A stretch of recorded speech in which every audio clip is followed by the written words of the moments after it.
कांग्रेस के प्रदेश महासचिव सचिन चौधरी ने कहा है कि भारत में ही भारत माता की जय नहीं बोली जाएगी तो फिर और कहां बोली जाएगी। बसपा सांसद और भाजपा एमएलसी डॉक्टर हरि सिंह ढिल्लों की नोकझोंक पर अपनी प्रतिक्रिया देते हुए सचिन चौधरी ने कहा है कि बसपा और भाजपा दोनों एक ही हैं। दोनों ने ही ना तो आम आदमी के विकास की चिंता की है और ना ही विकास किया। केवल कांग्रेस ही ऐसी पार्टी है जो देश हित की और आवाम जनता के हित की सोचती है। क्या लगता है बीजेपी और बसपा में जो ये देखिए, कल जो विवाद हुआ है, जो सांसद महोदय और जो यहाँ के एमएलसी बीजेपी के मैंने देखे, दोनों का उद्देश्य मुझे लग रहा था कि दोनों वो आपस में लड़े और अमरोहा की जो चैन शांति है वो खो जाए। कल ये दोनों ही पार्टियां यहाँ पे दंगा कराना चाहती थी, जो कि अमरोहा में संभव नहीं है। अमरोहा अमन और चैन का शहर है, यहाँ पे सब लोग अच्छे से रहते हैं। लेकिन मैं एक बात जरूर कहूँगा, 5 साल से दानिश अली आए नहीं, अब उनको टिकट की दावेदारी करनी है, तो वो टिकट की दावेदारी के लिए इस तरह के बयान अब देंगे। और देखिए, इस देश में अगर भारत माता की जय नहीं होगी तो क्या पाकिस्तान की जय होगी?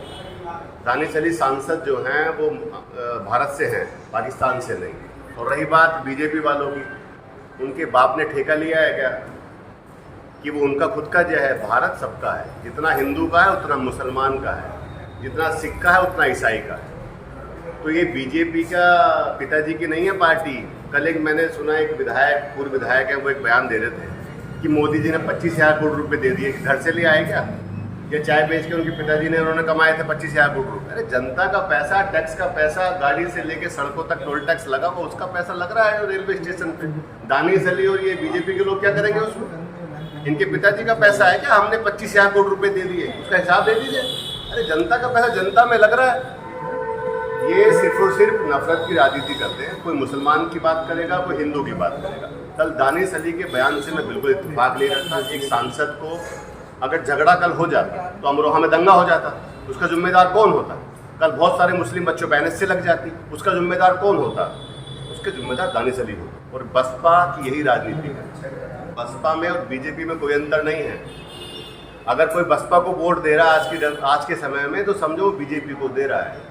बहन जी का वॉकआउट याद कर लीजिएगा, सब कुछ याद कर लीजिएगा। एक ही पार्टी है जो बीजेपी से लड़ती है, जो बीजेपी के सामने खड़ी हुई है, जो है कांग्रेस पार्टी, और जिसके जो नेता हैं वो राहुल गांधी हैं, जो आने वाले पीएम हैं।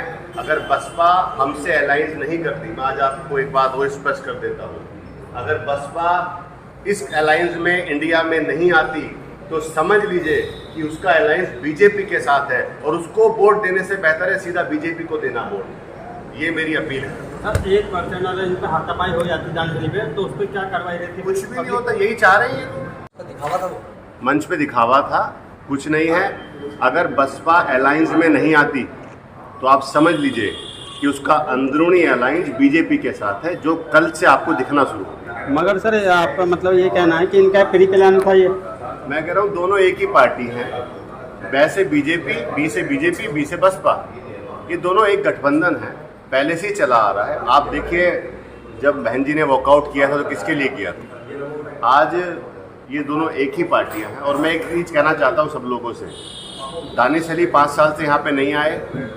वो अपने जो उनके काम हैं, जो उन्होंने नहीं किए, जो करने थे, उनको छिपाने के लिए राजनीति कर। मैं एक चीज़ स्पष्ट कर दूँ आपको, राहुल गांधी देश के लिए लड़ रहे हैं। अगर कोई इस गठबंधन में नहीं आएगा, चाहे वो ओवैसी हो, चाहे वो मायावती हो, चाहे कोई भी हो, समझिए वो बीजेपी के साथ है, तो फिर उन्हें वोट देने का कोई फायदा नहीं। अगर कोई सोचता है कि बीजेपी बसपा को वोट देना है तो वो सीधा बीजेपी को दे, फिर बसपा को भी दे के बीजेपी को जाना है वोट, वहीं बिकना है एंड ऑफ द डे।